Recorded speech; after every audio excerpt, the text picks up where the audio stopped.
hidupku. Rancangan indahmu terjadi di hidupku. Bapa yang mengerti segala yang ku perlu, kasih-Mu sempurna nyata dalam hidupku. Ku bersyukur Bapa, ku bersyukur Tuhan buat kasih setia-Mu di dalam hidupku.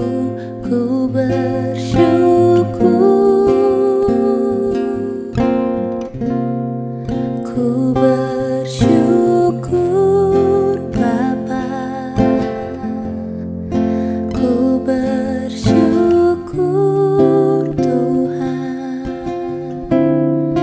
buat kasih setia-Mu di dalam hidupku. Ku bersyukur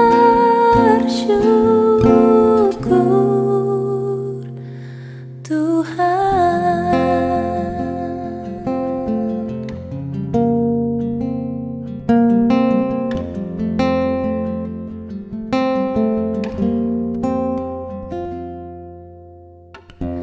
Banyak yang Kau perbuat di dalam hidupku. Rancangan indahmu terjadi di hidupku. Bapa yang mengerti segala yang ku perlu, kasih-Mu sempurna nyata dalam hidupku. Ku bersyukur Bapa, ku bersyukur Tuhan buat kasih setia-Mu di dalam hidupku. Ku bersyukur, ku bersyukur Bapa, ku bersyukur Tuhan buat kasih setia-Mu di dalam hidupku. Ku bersyukur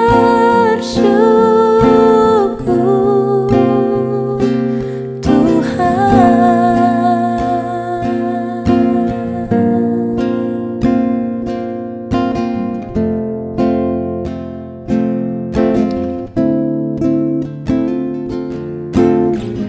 Tak ada lembah kelam yang tak ku lewati tanpa hadir-Mu. Hatiku takkan gentar sebab ku tahu tangan-Mu yang menopangku.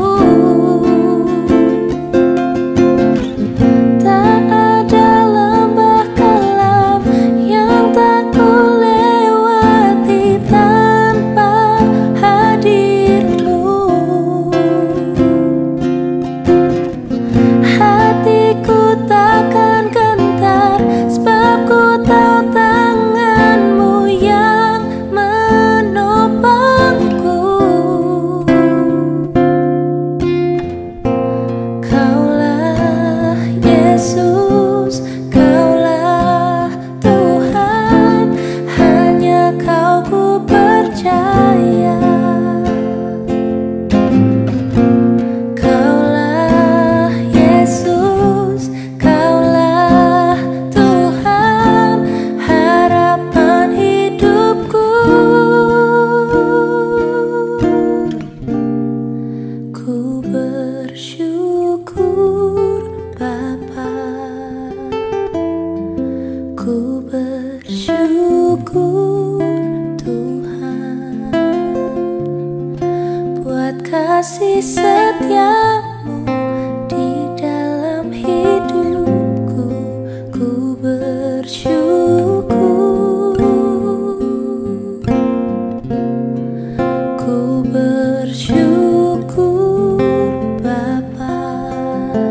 Shalom, Bapak Ibu Saudara yang kekasih dalam nama Tuhan Yesus Kristus. Saat ini kita mau boleh datang kepada Tuhan, memuji menyembah Allah dalam roh dan kebenaran. Biarlah hidup kita hidup yang menyembah Tuhan.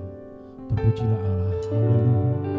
Kami bersyukur Tuhan, saat ini kami boleh datang kepadamu, menghadap hadirat-Mu untuk boleh memuji menyembah Engkau Tuhan Allah kami, menyembah Engkau di dalam roh dan kebenaran. Biarlah hati dan jiwa kami Tuhan, siapkan Tuhan untuk boleh menyembah Allah. Terpujilah Engkau Tuhan dalam nama Tuhan Yesus Kristus. Haleluya.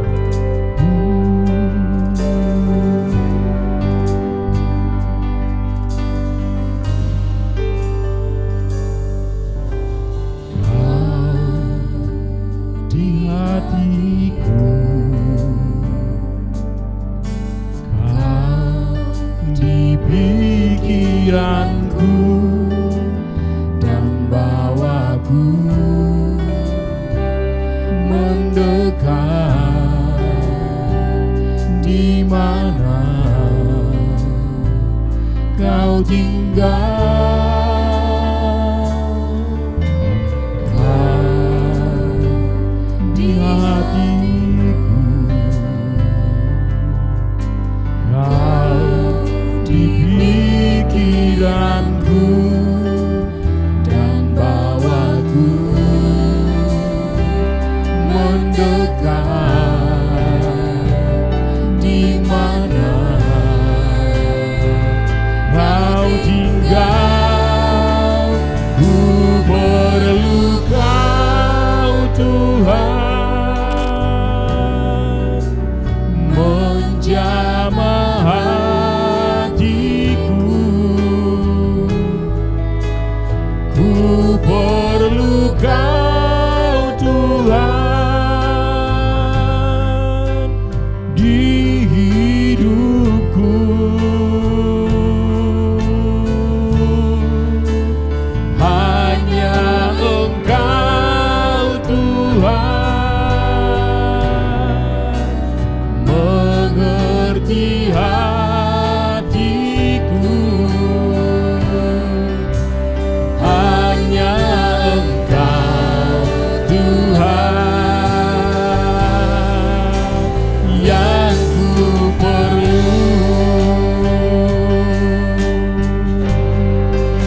Engkau Tuhan, menjamah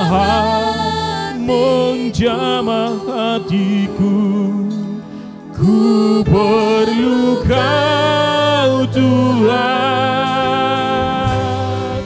di hidupku. Hanya Engkau Tuhan mengerti hatiku. Hanya Engkau Tuhan yang ku perlu.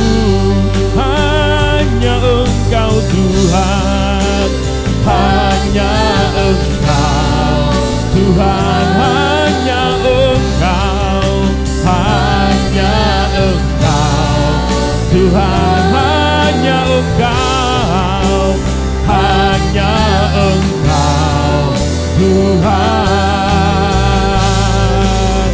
yang ku perlu. Oh, haleluya. Engkau Allah yang layak disembah, Engkau Allah yang layak dipuji.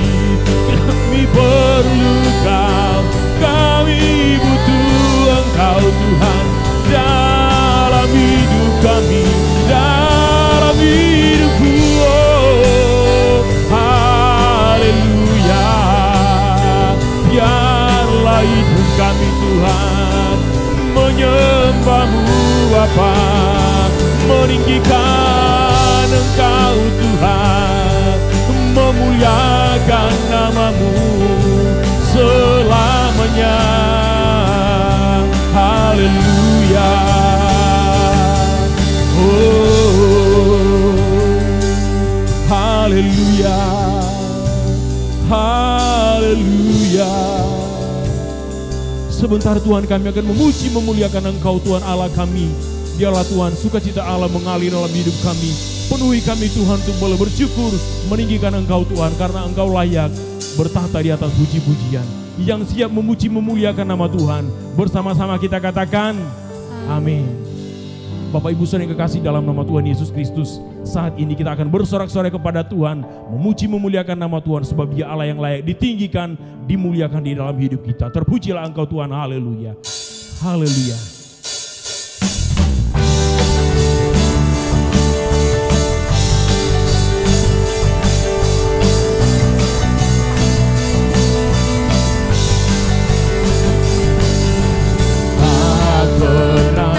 Ragu akan kesetiaan-Mu, Kau pegang hidupku.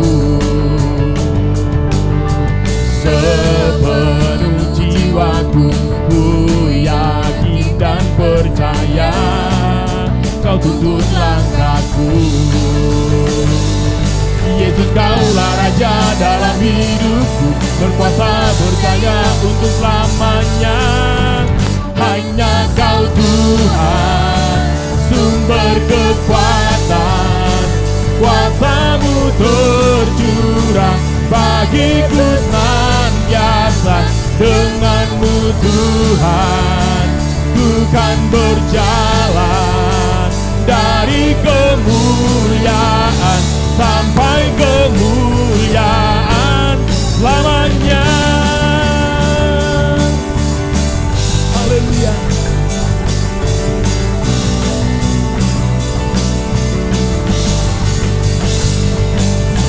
Tak pernah ku ragu akan kesetiaan-Mu, Kau pegang hidupku. Sepenuh jiwaku ku yakin dan percaya, Kau tuntun langkahku. Yesus, Kaulah Raja dalam hidupku, berkuasa berjaya untuk selamanya. Yesus, Kaulah Raja dalam hidupku, berkuasa berjaya untuk selamanya.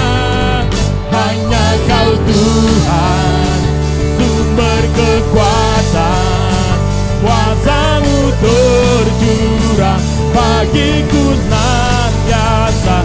Dengan-Mu Tuhan bukan berjalan dari kemuliaan sampai kemuliaan, dan Engkau Tuhan sumber kekuatan. Kuasa-Mu tercurah bagiku senantiasa. Dengan-Mu Tuhan bukan berjalan dari kemuliaan sampai kemuliaan selamanya.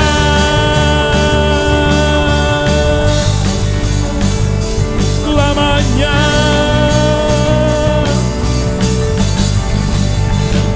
Selamanya. Haleluya. Haleluya. Oh, haleluya. Haleluya. Kami bersyukur Tuhan, kami telah memuji memuliakan Engkau Tuhan. Saat ini kami akan mendengarkan isi hati-Mu Tuhan. Seperti firman-Mu berkata, tiada yang mustahil bagi-Mu Tuhan, tiada yang terlalu sukar bagi-Mu Tuhan. Oleh sebab itu kami Bapa meyakini kebenaran firman-Mu, sebab firman-Mu adalah kemenangan di dalam hidup kami. Terpujilah Engkau Tuhan Allah kami. Haleluya. Haleluya. Jesus.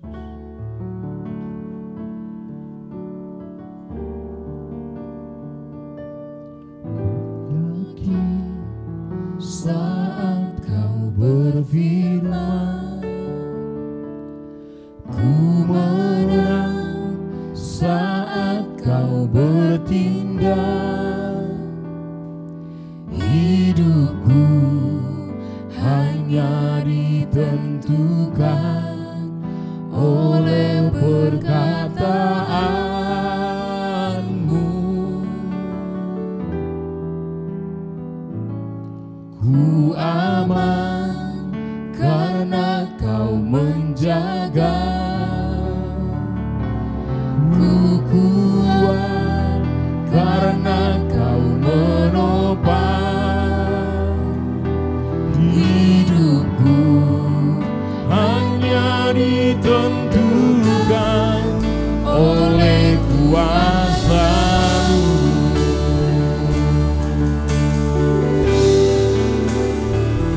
Bagi Tuhan tak ada yang mustahil. Bagi Tuhan tak ada yang tak mungkin. Mujizat-Nya disediakan bagiku. Ku diangkat dan diberikannya.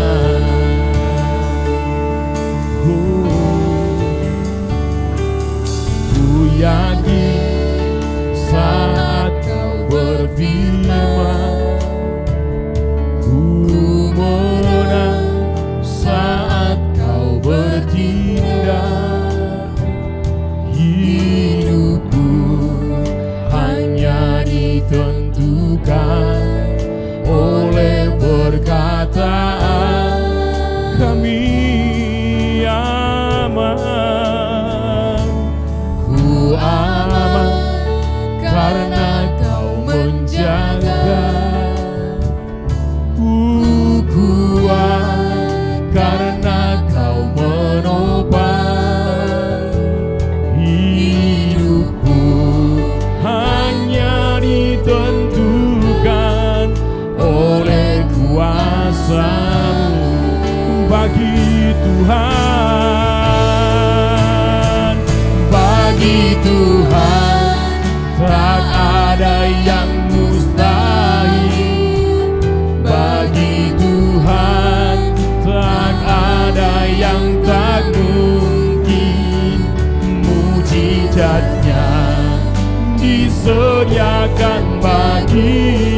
dipulihkannya. Bagi Tuhan tak ada yang mustahil. Bagi Tuhan tak ada yang tak mungkin.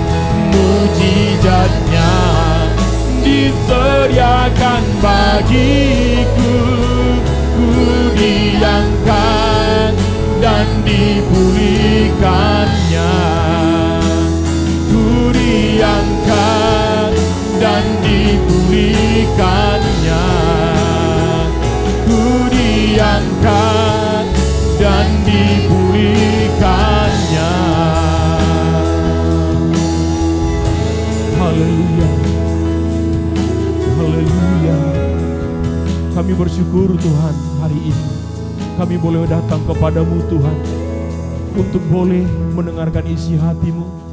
Biarlah Tuhan kebenaran firman-Mu, seperti pujian kami berkata, tidak ada yang mustahil bagimu ya Tuhan. Inilah seruan kami Tuhan, inilah permohonan kami Tuhan. Bagi Tuhan tidak ada yang mustahil di dalam hidup kami. Sebentar kami akan mendengarkan isi hatimu. Biarlah kebenaran firman-Mu Tuhan yang akan diutarakan oleh hamba-Mu menjadi kekuatan baru di dalam hidup kami, sehingga kami Tuhan boleh melihat Tuhan mujizat Allah nyata dan terjadi dalam hidup kami. Ajar kami Tuhan untuk merenungkan firman-Mu siang dan malam, terutama Tuhan untuk boleh melakukannya di dalam hidup kami. Terpujilah Engkau Tuhan Allah kami yang kudus. Kami persiapkan hati dan jiwa kami dan melakukan kebenaran firman-Mu dalam hidup kami. Dalam nama Tuhan Yesus Kristus. Haleluya. Amin.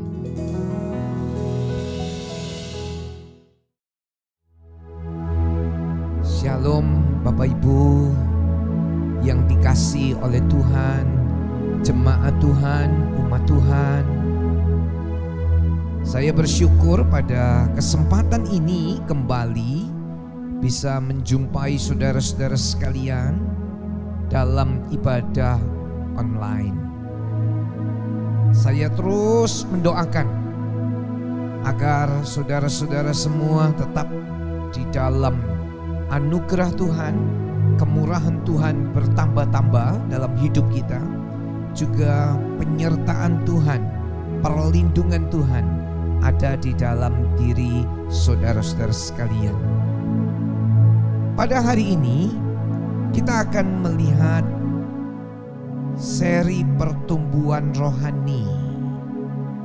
Ini penting sekali Bapak Ibu saudara-saudara, tema ini. Saya mencoba untuk beberapa kali mengkhotbahkannya. Jadi saudara-saudara, ketika saat ini mendengar, kesempatan lagi sambungannya, kesempatan kemudian juga ada sambungan yang berikutnya. Saya berharap seluruh umat Tuhan boleh menyimak, dan kiranya Roh Kudus akan menolong kita bersama untuk bisa mengerti tentang pertumbuhan. Saudara-saudara, orang-orang lebih fokus kepada pertumbuhan yang jasmani. Saudara-saudara, definisi tumbuh adalah suatu proses yang wajar atau normal untuk orang yang sehat, dimulai dari anak-anak sampai dewasa. Ini pertumbuhan. Dan dalam hal jasmani orang begitu fokus untuk pertumbuhan ini.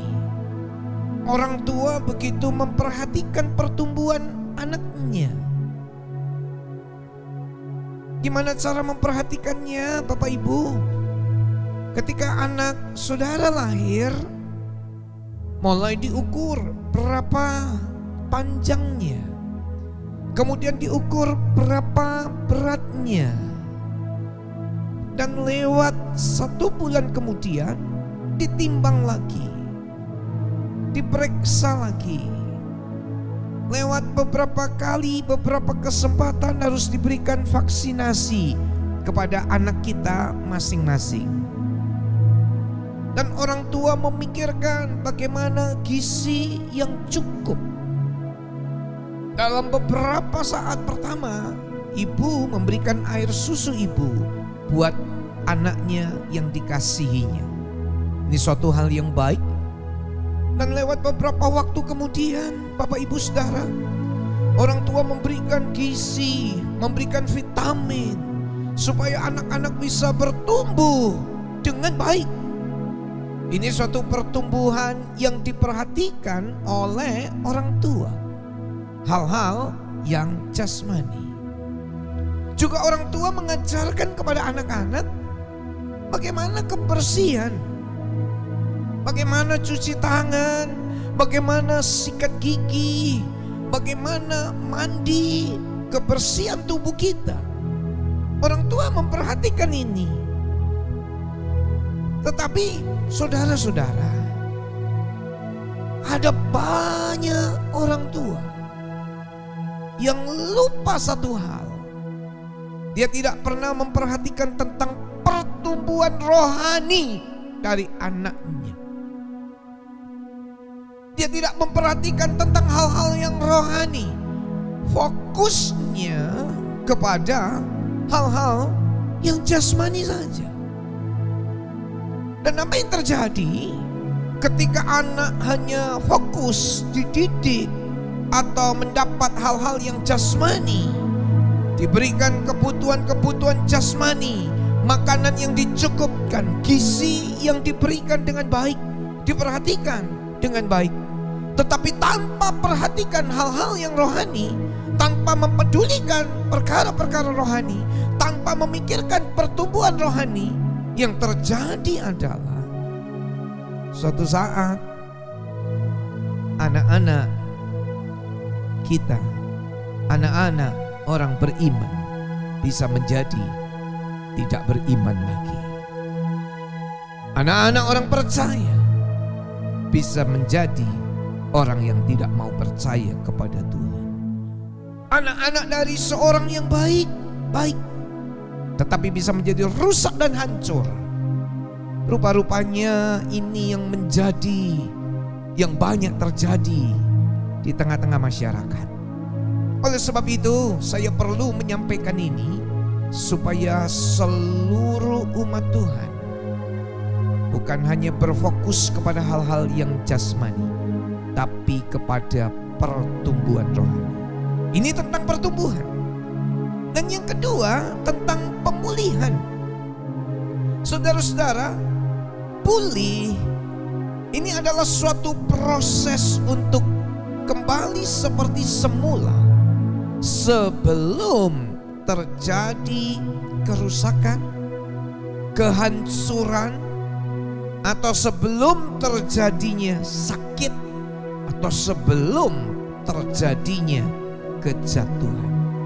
Ini yang disebut dengan pulih. Nah, saudara-saudara, secara rohani pemulihan perlu. Secara rohani seorang harus mengalami pemulihan.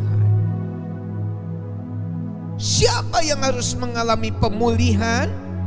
Mari kita lihat Pengkhotbah pasal yang ke-9 ayatnya yang ke-18. Hikmat lebih baik daripada alat-alat perang, tetapi satu orang yang keliru dapat merusakkan banyak hal yang baik. Satu orang yang keliru dapat merusakkan banyak hal yang baik. Saudara-saudara, bukan berarti kesalahan atau dosa yang saudara lakukan tidak ada akibat apa-apa. Tidak. Kejahatan atau perbuatan pelanggaran akan hukum-hukum Allah. Saudara, banyak orang berpikir tidak ada akibatnya. Siapa bilang? Satu orang yang keliru dapat merusakkan banyak hal yang baik. Saudara, satu kebenaran, saudara perhatikan. Ketika orang berdosa, ketika orang buat jahat, dia datang kepada Tuhan, minta ampun, dosanya diampuni. Dosanya diampuni. Tetapi akibat dari dosa itu ada loh Bapak Ibu. Satu contoh saja yang saya berikan. Ketika orang terikat oleh rokok, satu kali waktu dia mengenal Tuhan, dia percaya Yesus, dilepaskanlah oleh Tuhan ikatan rokok tersebut. Dia minta ampun, Tuhan, aku gak mau merusakkan tubuh ini. Tubuh ini adalah bait Allah. Dan kita tahu semua, di mana-mana tertulis merokok merusakkan kesehatan. Di mana-mana terpasang tulisan itu. Merokok menyebabkan kanker. Merokok menyebabkan impotensi. Merokok menyebabkan serangan jantung dan sebagainya. Di mana-mana tertulis. Tubuh kita bait Allah, Bapak Ibu. Dan ketika kita terus merokok, merusakkan bait Allah ini. Lalu seorang datang kepada Tuhan, dia minta ampun sama Tuhan. Dia berkata, Tuhan, aku gak mau merusakkan bait Allah ini. Ampuni aku. Tuhan ampuni. Iya, Tuhan ampuni. Tapi apakah akibatnya berhenti? Belum. Berapa banyak saudara-saudara orang ketika terus menerus diikat oleh rokok, yang terjadi paru-parunya kena kanker. Terus kemudian dia mengalami beberapa macam penyakit sehubungan dengan saluran pernafasan dan sebagainya. Dosanya diampuni, akibatnya jalan. Ketika Daud berzina, saudara-saudara, dia datang sama Tuhan, dia minta ampun sama Tuhan, dia menyesal, dia sadar akan dosanya. Dosanya apa diampuni? Diampuni oleh Tuhan. Akibatnya ada kehancuran demi kehancuran. Ada hal-hal yang jahat yang terjadi di dalam keluarga Daud sendiri, Bapak Ibu. Oleh sebab itu Pengkhotbah 9 ayat 18 kita ingat, satu orang yang keliru dapat merusakkan banyak hal yang baik. Nah, saudara-saudara, yang kedua, mari kita membaca dalam Wahyu pasal yang kedua, ayat yang keempat sampai ayat yang kelima. Namun demikian, aku mencela engkau, karena engkau telah meninggalkan kasih-Mu yang semula. Sebab itu, ingatlah betapa dalamnya engkau telah jatuh. Bertobatlah dan lakukanlah lagi apa yang semula engkau lakukan. Jika tidak demikian, aku akan datang kepadamu, dan aku akan mengambil kaki dianmu dari tempatnya, jikalau engkau tidak bertobat. Ayat yang keempat sering kali dipakai dalam KKR. Kembali ke kasih yang mula-mula. Saudara-saudara, orang-orang mulai memikirkan begini. Oh, kasih mula-mula itu adalah kasih yang paling tinggi. Kasih mula-mula ini adalah tingkatan kasih yang paling baik. Jadi semua orang harus kembali ke kasih mula-mula. Tetapi rupanya ada penjelasan yang gak boleh dilupakan, yang harus saudara baca dalam ayat yang kelima. Saudara-saudara, Dalam ayat yang keempat Tuhan menegur, kembali ke kasih mula-mula. Dalam ayat yang kelima, sebab itu ingatlah betapa dalamnya engkau telah jatuh. Jadi begini Bapak Ibu, seseorang yang telah jatuh, seseorang yang telah berbuat dosa, seseorang yang telah meninggalkan Tuhan, seseorang yang melakukan kejahatan. Nah itu ayat yang kelima. Ingatlah betapa dalamnya engkau telah jatuh, bertobatlah dan lakukanlah lagi apa yang semula engkau lakukan.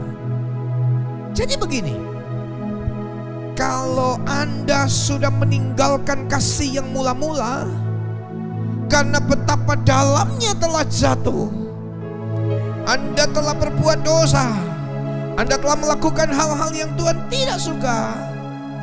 Nah ini orang-orang seperti ini, kembalilah ke kasih mula-mula.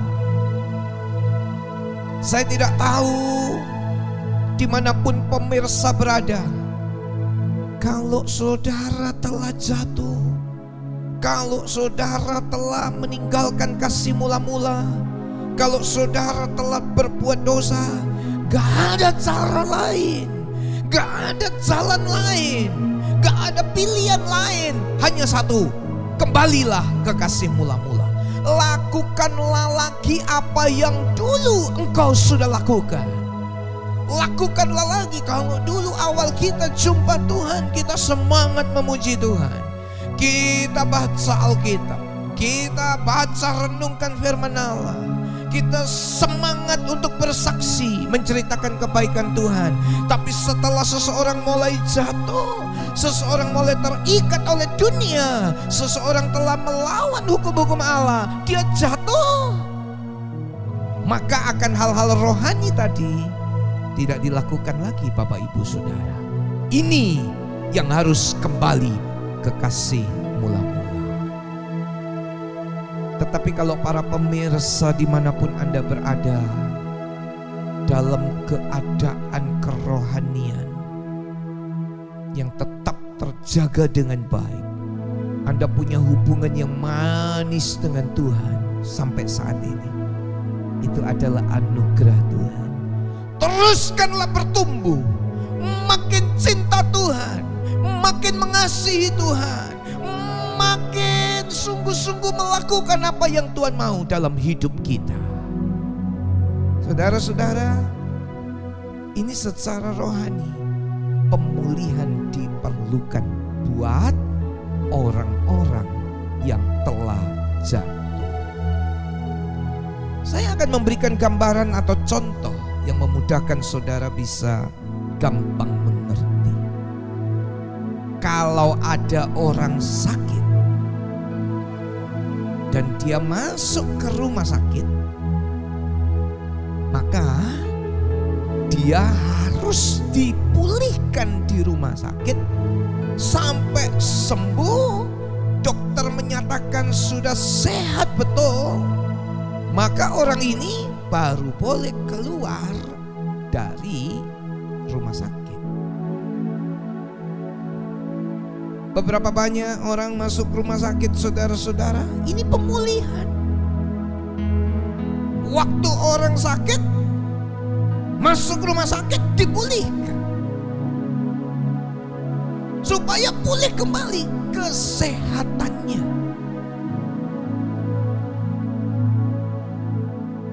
Tapi buat orang yang sehat, gak perlu dipulihkan di rumah sakit. Terus saja beraktivitas dengan baik, jaga makanan dan jaga kesehatan dengan baik. Saudara gak perlu dipulihkan di rumah sakit kesehatan saudara. Roh Kudus akan tolong kita supaya bisa mengerti. Contoh yang berikutnya, jika seorang mengalami kecelakaan, ketika mengalami masalah dalam tulangnya, kakinya, apa yang terjadi? Dia harus dipulihkan, mengikuti program dokter rehabilitasi medis, di fisioterapi 1 minggu 2 kali, 3 kali. Untuk apa? Pemulihan. Tapi buat Bapak Ibu yang tidak sakit tulangnya, nggak mengalami kecelakaan, saudara nggak perlu untuk dipulihkan, untuk pergi ke tempat dokter fisioterapi, untuk melakukan aktivitas pemulihan. Nggak perlu. Siapa yang perlu untuk ke dokter fisioterapi ini? Orang yang harus dipulihkan. Beberapa banyak orang juga menderita sakit tekanan darah tinggi, Bapak Ibu saudara-saudara. Dan ketika pembuluh darahnya ada yang sumbat, dia harus mengalami stroke, pansui. Harus dipulihkan. Prosesnya kadang-kadang ada prosesnya yang cepat, kadang-kadang ada yang prosesnya lama, ada bahkan yang sangat lama. Dan dengar Bapak Ibu, bahkan ada yang gak bisa pulih 100%.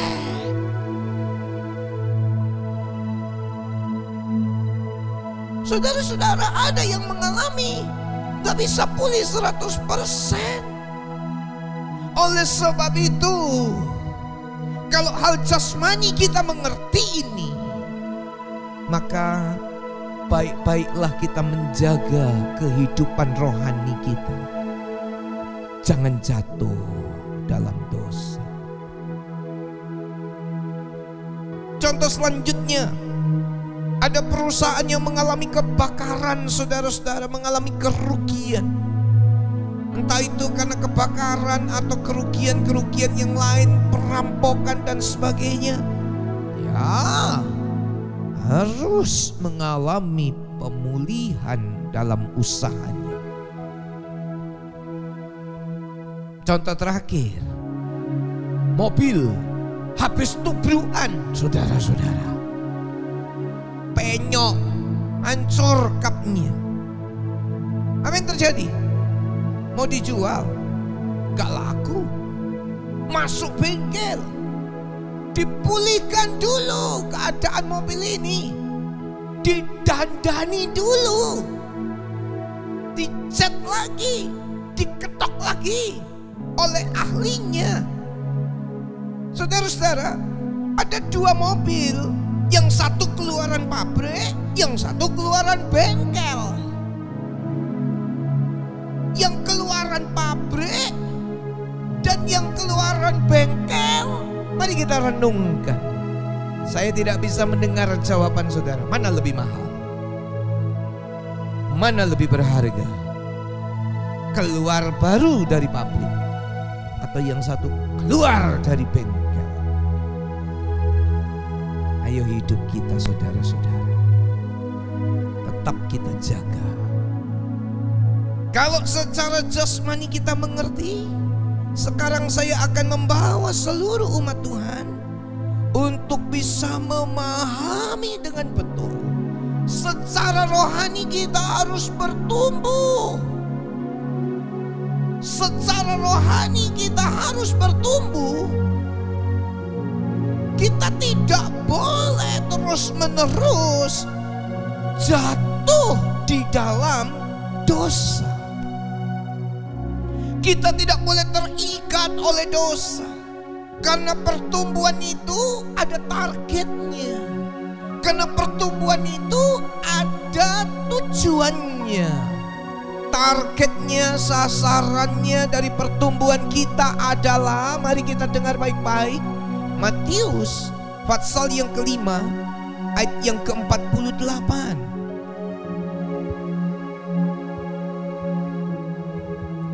Karena itu haruslah kamu sempurna, sama seperti Bapamu yang di sorga adalah sempurna. Haruslah kamu sempurna. Target, sasaran. Orang bilang begini, Bapak Ibu, tak ada gading yang tak retak. Mana bisa saya nggak buat lakukan hal-hal yang dosa, Pak. Mana bisa saya jujur di tengah-tengah keadaan yang seperti ini. Mana bisa saya hidup dalam kesucian dengan istri sendiri. Mana bisa yang lain pada selingkuh, yang lain pada berdosa, yang lain pada berzina. Gak bisa. Alkitab bilang, karena itu haruslah kamu sempurna, sama seperti Bapamu yang di sorga adalah sempurna. Umat Tuhan, kalau Alkitab ngomong, kalau Alkitab bicara, dengar baik-baik. Firman-Nya ya dan amin. Gak mungkin kalau itu gak bisa dan tidak akan terjadi. Gak mungkin itu ditulis. Tapi kalau itu ditulis, berarti mari kita, saya dan saudara-saudara, menuju ke arah target ini, yaitu sempurna sama seperti Bapamu itu sempurna. Yang mau katakan amin. Saudara-saudara yang dikasihi oleh Tuhan, ketika orang-orang belum mengenal Tuhan, ada banyak orang yang diikat oleh dosa. Ada banyak orang yang terikat oleh segala macam kejahatan dan kebiasaan-kebiasaan yang gak baik, saudara. Apa yang dilakukan? Datang kepada Yesus. Yesus mau mengampuni kita. Yesus mengampuni kita, dengan darahnya Dia tebus kita. Tapi gak hanya berhenti sampai di situ. Yesus itu mau melepaskan dosa saudara dan melepaskan dosa saya. Mari kita baca Matius 1 ayat yang ke-21. Ia akan melahirkan anak laki-laki, dan engkau akan menamakan dia Yesus, karena dialah yang akan menyelamatkan umatnya dari dosa mereka. Dialah yang akan menyelamatkan umatnya dari dosa. Dia yang akan melepaskan umatnya dari dosa. Yohanes pasal yang ke-8 ayat 36, jikalau anak itu memerdekakan kamu, maka merdekalah kamu dengan sesungguhnya. Kabar baik bagi kita semua, Bapak Ibu Saudara. Yesus mengampuni dosamu, Yesus mengampuni dosaku. Tapi bukan berhenti sampai di situ. Yesus juga melepaskan dosa saudara dan membebaskan kita semua, juga membebaskan saya dari segala macam keterikatan dosa. Siapa yang bisa lepas dari minum-minuman keras? Sulit, Bapak Ibu. Tapi Yesus bisa melepaskan. Siapa yang bisa membebaskan seseorang dari narkotika, dari obat-obatan yang terlarang itu? Sulit, tak bisa. Berusaha jatuh lagi, berusaha jatuh lagi. Ada kabar baik buat saudara-saudara yang mendengar. Yesus melepaskan saudara dari ikatan-ikatan dosa. Haleluya. Saudara-saudara, setelah saudara datang kepada Yesus, dosamu diampuni, ikatan saudara dilepaskan. Ada satu hal lagi yang Tuhan mau Tuhan ingatkan kepada kita semua, yaitu jangan berbuat dosa lagi. Mari kita membaca Injil Yohanes 8 ayat yang ke-11. Jawabnya, tidak ada Tuhan. Lalu kata Yesus, aku pun tidak menghukum engkau. Pergilah dan jangan berbuat dosa lagi mulai dari sekarang. Ketika ada perempuan yang kedapatan berzina, dia dibawa kepada Yesus dan orang-orang mencobai Yesus dengan satu pertanyaan. Apa yang harus kita lakukan kepada perempuan ini? Tujuan orang-orang adalah mencoba Yesus. Yesus kemudian berkata, siapa yang tidak pernah berbuat dosa, silakan lempar perempuan ini untuk pertama kali. Gak ada. Semua akhirnya pergi meninggalkan. Yesus tinggal hanya dengan perempuan itu. Yesus tanya, oh gak ada yang menghukum engkau? Gak ada. Kalau gitu aku juga gak menghukum engkau. Pergilah. Perhatikan kalimat ayat yang ke-11 ini.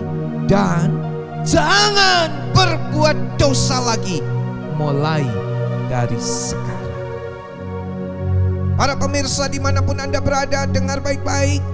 Anda sudah dilepaskan dari dosa. Kalau anak itu memerdekakan engkau, maka merdekalah engkau dengan sesungguhnya. Dan setelah Anda dimerdekakan dari dosa, ada dengar berita ini. Stop, berhenti, jangan berbuat dosa lagi. Yang berzina, stop, jangan buat dosa lagi. Yang terikat oleh narkotika, stop, jangan berbuat dosa lagi. Yang terikat oleh judi, stop, jangan berbuat dosa lagi. Karena bukan hanya Yesus mengampuni, Yesus melepaskan kita juga dari ikatan-ikatan dosa. Siapa tahu di antara pemirsa ada yang simpan kebencian, dendam. Anda juga nggak mampu untuk melepaskannya. Ada kabar baik, Yesus juga akan melepaskan saudara. Dan stop, jangan benci lagi. Stop, jangan benci lagi. Ampuni dan berkati orang-orang yang memusuhi saudara. Saudara-saudara, yang kedua, jauhkanlah perbuatan jahat dan berhentilah berbuat jahat. Yesaya 1 ayat yang ke-16. Basuhlah, bersihkanlah dirimu, jauhkanlah perbuatan-perbuatanmu yang jahat dari depan mataku, berhentilah berbuat jahat. Jauhkanlah perbuatan-perbuatanmu yang jahat dari depan mataku. Berhenti, stop, jangan berbuat jahat. Dalam Tesalonika dikatakan, larilah menjauhi kejahatan. Amsal Sulaiman juga berkata, serta orang bijaksana dilihatnya hal yang jahat, dia tidak terus, tapi dia bersembunyi dan tidak kena celaka. Saudara-saudara, kejahatan ada di mana-mana. Jangan ada di tengah-tengah kejahatan. Berhentilah berbuat jahat. Larilah dari kejahatan. Jangan buat yang jahat. Stop, jangan berbuat kejahatan lagi. Saudara-saudara, yang ketiga, sekali kita dimerdekakan dari dosa, biarlah kita terus tetap hidup dalam kebebasan dan kemerdekaan itu. Kita baca Galatia pasal 5 ayat yang pertama. Supaya kita sungguh-sungguh merdeka, Kristus telah memerdekakan kita. Karena itu berdirilah teguh dan jangan mau lagi dikenakan kuk perhambaan. Kiranya para pemirsa semua dimanapun Anda berada, Anda betul-betul dimerdekakan dan tidak lagi kena kuk perhambaan yang jahat. Sekali kita merdeka, maka kita hidup dalam kemerdekaan. Merdeka dari kejahatan, dari ikatan-ikatan, dari belenggu-belenggu dosa. Hiduplah dalam kemerdekaan itu. Saudara-saudara, apalagi yang kita harus lakukan? Jaga hati ini, Bapak Ibu. Sumber semuanya kejahatan itu dari hati. Dari hati. Ayo kita baca di dalam kitab Amsal Sulaiman 4 ayat yang ke-23. Jagalah hatimu dengan segala kewaspadaan, karena dari situlah terpancar kehidupan. Mari jaga hati ini. Penampilan luar kita, saudara bisa lihat. Para pemirsa bisa lihat saya, keadaan saya, baju saya, wajah saya, rambut saya. Tapi gak ada satupun yang bisa lihat hati saya. Istri saya sekalipun gak bisa lihat hati saya. Tapi dengar baik-baik, Tuhan tahu hati saya. Tuhan tahu hati saudara. Jagalah hatimu dalam segala kewaspadaan. Dari dalam hati itu keluar yang jahat. Saudara-saudara, Markus pasal yang ke-7. Keluar segala hal-hal yang jahat. Dan iblis sedang berusaha untuk menghancurkan seseorang. Dimulai peperangan itu, dimulai panah berapi itu, ditembakkan dalam setiap hati saudara, setiap hati para pemirsa yang mendengar khotbah ini. Mulai ditembak, mulai diserang, mulai berusaha dilemahkan, diintimidasi, mulai berusaha dihancurkan dalam pikiran. Jaga hati pikiran ini dengan segala kewaspadaan. Dari situlah terpancar kehidupan. Oleh sebab itu, dimanapun kita berada, ayo jaga hati. Tuhan selidiki aku, Tuhan jaga aku. Mazmur 139 ayat 23. Selidik aku, uji hatiku, apakah aku betul-betul sungguh-sungguh kedapatan hidup menyenangkan hati Tuhan. Saudara-saudara, poin yang selanjutnya, setelah kita jaga hati pikiran ini, jangan lupa Anda harus tekun terus dalam firman Allah. Anda harus tekun dalam persekutuan. Anda harus tekun bersekutu dengan tubuh dan darah Tuhan. Itu ditulis dalam kitab Kisah Rasul 2 ayat 42. Anda harus tekun juga di dalam doa. Mari kita lihat ayat ini. Mereka bertekun dalam pengajaran rasul-rasul dan dalam persekutuan, dan mereka selalu berkumpul untuk memecahkan roti dan berdoa. Saudara, habis jaga hati belum selesai. Teruskanlah Anda tekun dalam firman Allah. Belajar firman Allah. Anda banyak waktu di rumah, belajar firman Allah. Tekunlah. Orang tekun itu apa? Dipelajari tiap hari, dipelajari. Ada kesempatan dengar lagi, belajar lagi. Tekun dalam persekutuan, Bapak Ibu, saudara-saudara, satu dengan yang lain.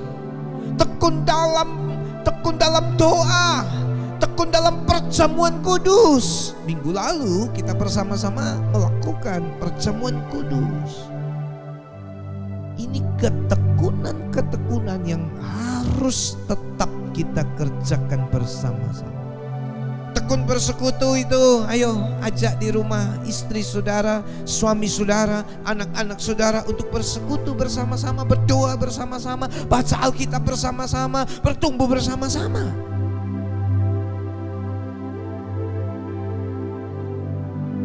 Poin-poin terakhir saya akan bagikan kepada saudara. Keuntungan bagi umat Tuhan yang tumbuh secara rohani. Ada 5 poin yang saya sebutkan. Yang pertama, saudara bisa mencatatnya. Kalau saudara tumbuh secara rohani, hatimu akan bersukacita.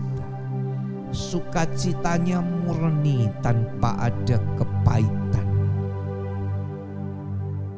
Hati yang sukacita karena saudara alami pertumbuhan, bukan karena duit, bukan karena kenaikan pangkat atau kedudukan, tapi karena rohani kita tumbuh, Bapak Ibu. Yang kedua, waktu kita nggak habis dengan sia-sia. Efesus 5 ayat 16, pergunakanlah waktu yang ada karena hari-hari ini adalah hari yang jahat.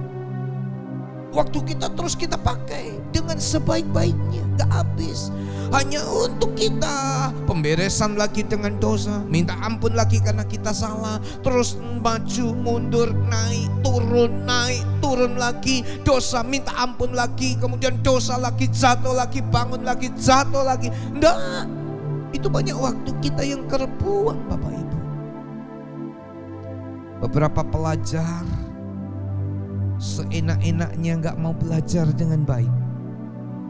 Sekolah gak mau belajar dengan baik. Tugas gak dikerjakan, ulangan gak mau belajar. Akhirnya nilainya begitu jelek. Apa yang terjadi? Guru kelas mengatakan, ini gak naik kelas, harus ulang lagi 1 tahun. Karena malas, karena tidak mau belajar, 1 tahun hilang. 1 tahun hilang. Kembali lagi harus mengulang. Sayang bukan? Secara rohani, kalau Anda jatuh bangun, apa yang Anda alami?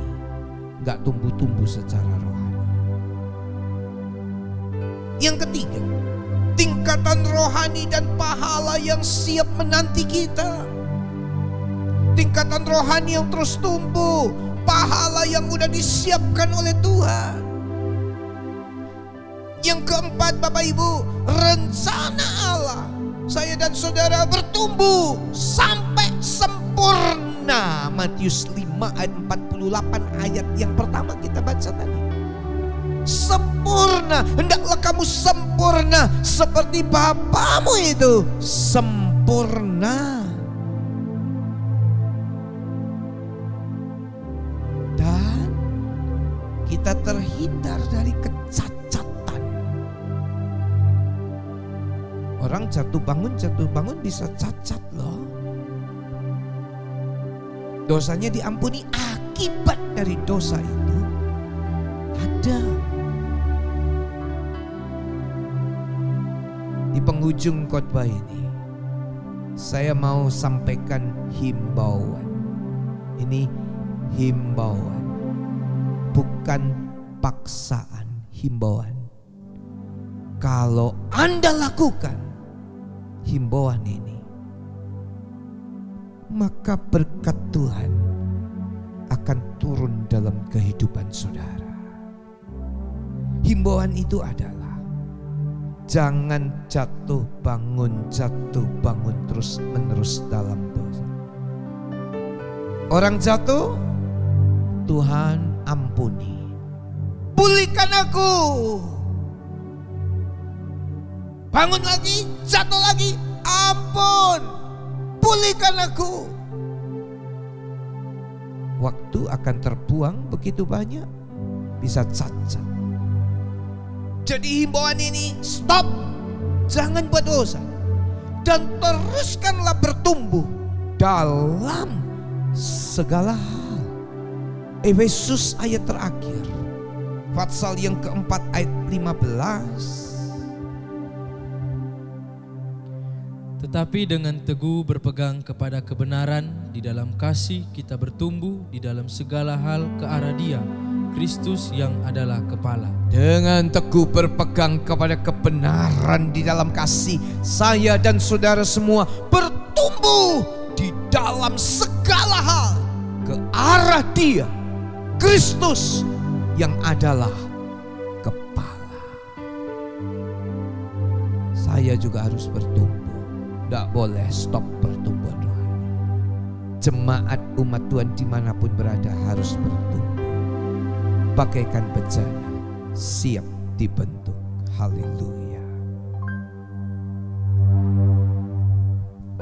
Makasih Tuhan, makasih Tuhan, makasih Yesus.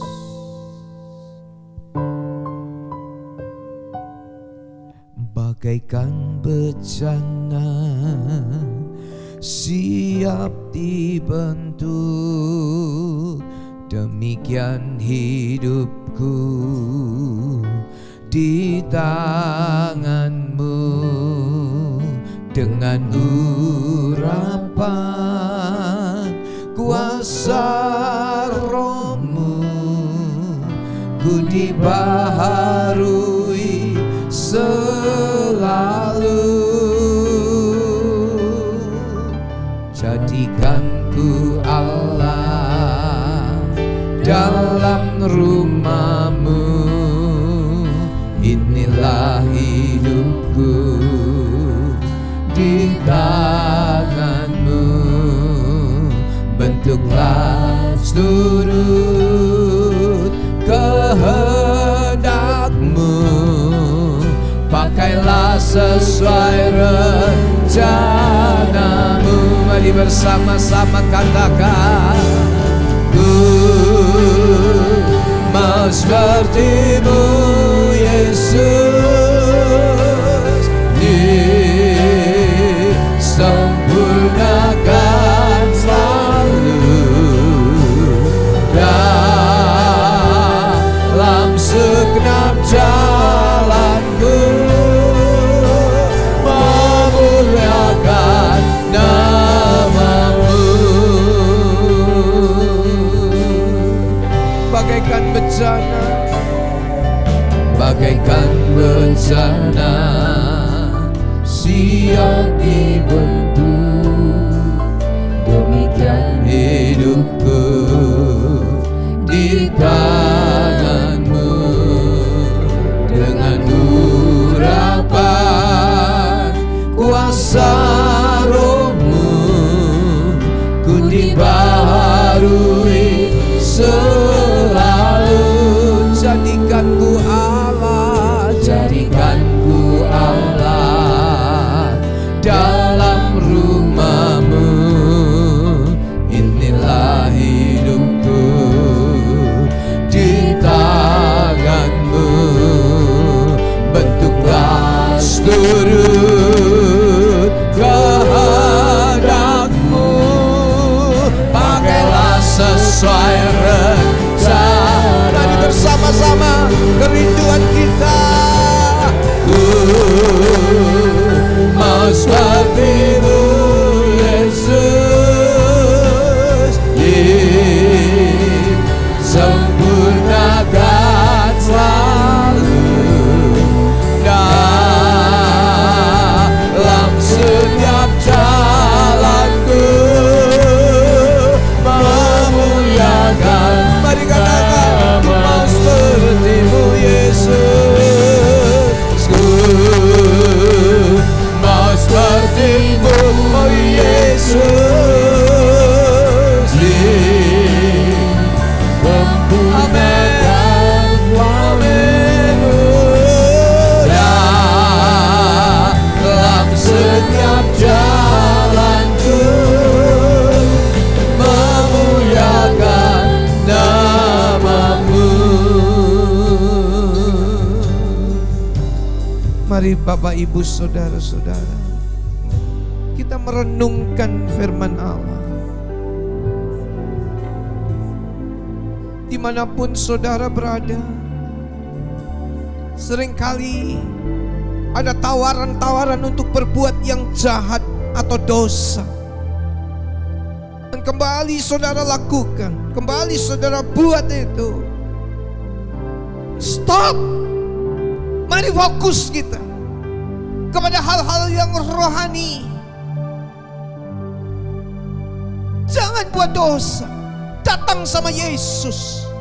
Dia mengampuni kita dan Dia melepaskan kita dari ikatan-ikatan dosa.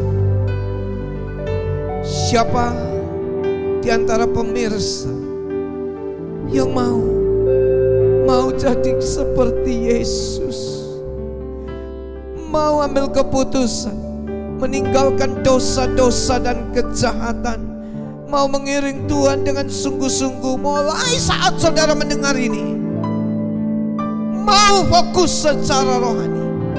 Taruh tanganmu di dada, taruh tanganmu di dada, dan saudara berkata dengan sungguh-sungguh. Saudara menjerit kepada Tuhan, saudara berteriak sama Tuhan, aku mau Tuhan seperti Engkau. Katakan dengan sungguh-sungguh, ku mau seperti-Mu Yesus. Ku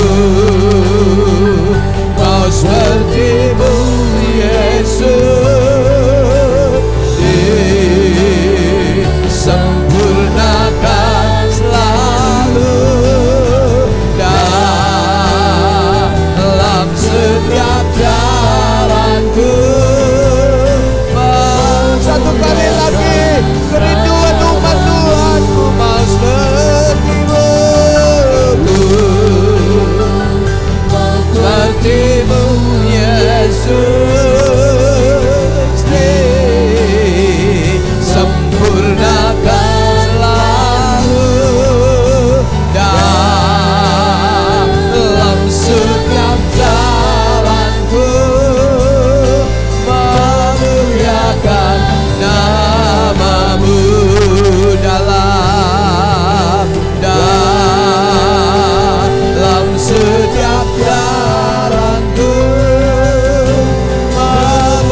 Ada lawatan Tuhan dimanapun saudara berada.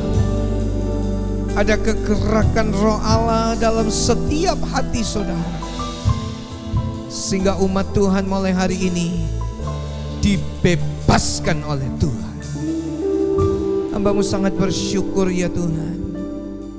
Dan mari Bapak Ibu Saudara, di penghujung ibadah ini tak henti-hentinya kita terus berdoa mohon kebaikan dan kemurahan Tuhan buat bangsa Indonesia. Ucapkan berkat untuk Indonesia. Ucapkan berkat buat Indonesia. Oh, Indonesia diberkati Tuhan.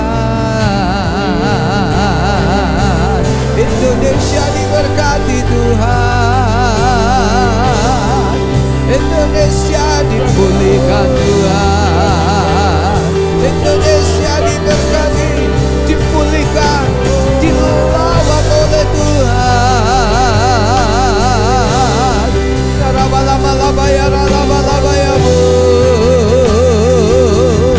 Ada kestabilitas politik, stabilitas ekonomi. Indonesia dilawat Tuhan. Stabilitas keamanan. Indonesia diberkati Tuhan.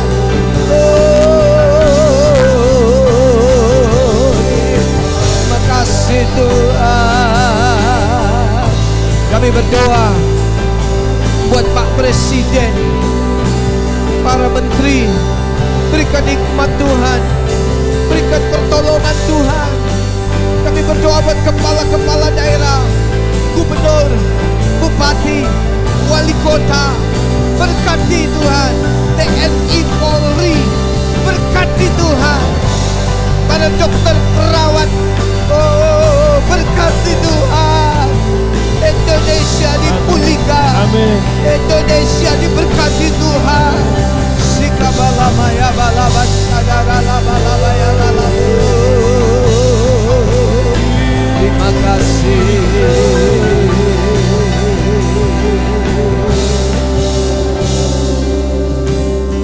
Terima kasih Tuhan buat lawatan-Mu yang luar biasa. Dimanapun kami mendengar berita ini, kami harus fokus sekarang kepada pertumbuhan rohani kami masing-masing. Dan di penghujung ibadah ini, kami bersiap menerima berkat-Mu. Pegang terus erat tangan setiap kami, dimanapun kami berada. Apapun yang kami lakukan, Tuhan memberkati. Setiap tangan-tangan yang mengerjakan sesuatu, Tuhan memberkati. Sehingga setiap umat Tuhan berkecukupan dalam segala hal dan berkelimpahan dalam perbuatan yang baik. Hamba-Mu mohon, kiranya berkat kasih Allah Bapa, anugerah putranya yang tunggal, yaitu Tuhan Yesus Kristus, dan persekutuan di dalam Allah Roh Kudus turunlah menyertai saudara-saudara sekalian dimanapun Anda berada, mulai saat ini sampai Yesus datang kembali, dalam nama Yesus. Haleluya. Oh, kiranya Engkau memberkati aku berlimpah-limpah dan memperluas daerahku. Bersama-sama katakan, dan kiranya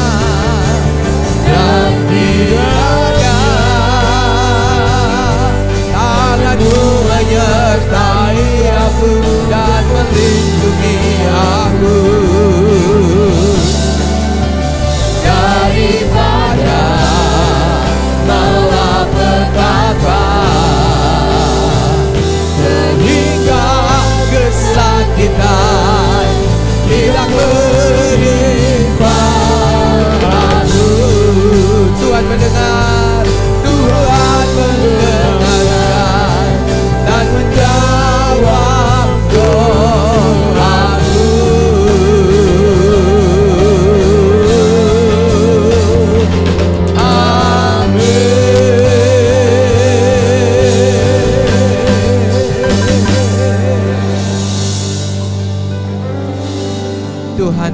memberkati saudara-saudara semua.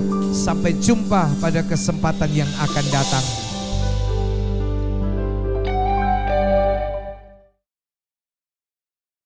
Shalom, puji Tuhan. Seluruh umat Tuhan yang sangat dikasihi oleh Tuhan, senang sekali pada kesempatan ini saya bisa kembali berjumpa dengan saudara-saudara, dan kiranya firman Tuhan dalam ibadah ini boleh memberkati saudara-saudara semua. Dan ketika saudara terima berkat, ingat, jangan lupa bagikan link ini kepada kawan-kawan saudara yang lain, supaya mereka juga mengalami lawatan Tuhan. Sampai jumpa pada kesempatan yang akan datang dalam pembahasan dalam seri pertumbuhan rohani.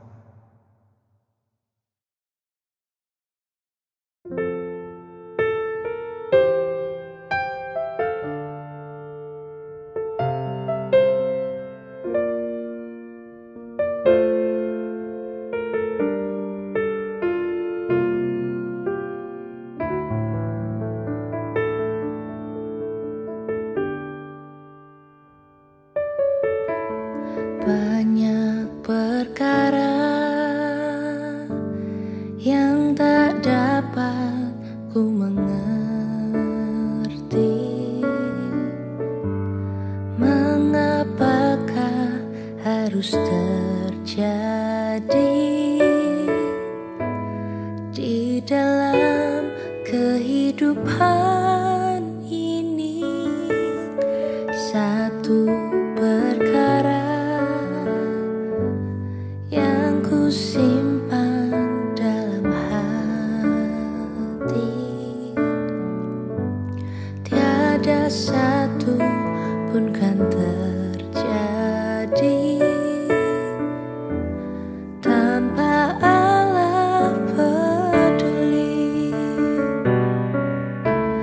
Allah mengerti, Allah peduli segala persoalan yang kita hadapi.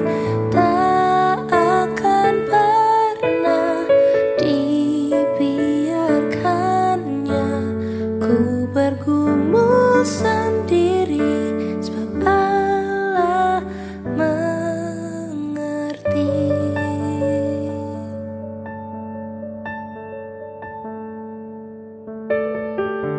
Banyak perkara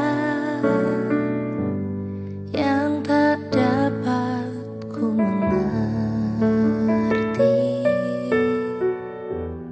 Mengapakah harus terjadi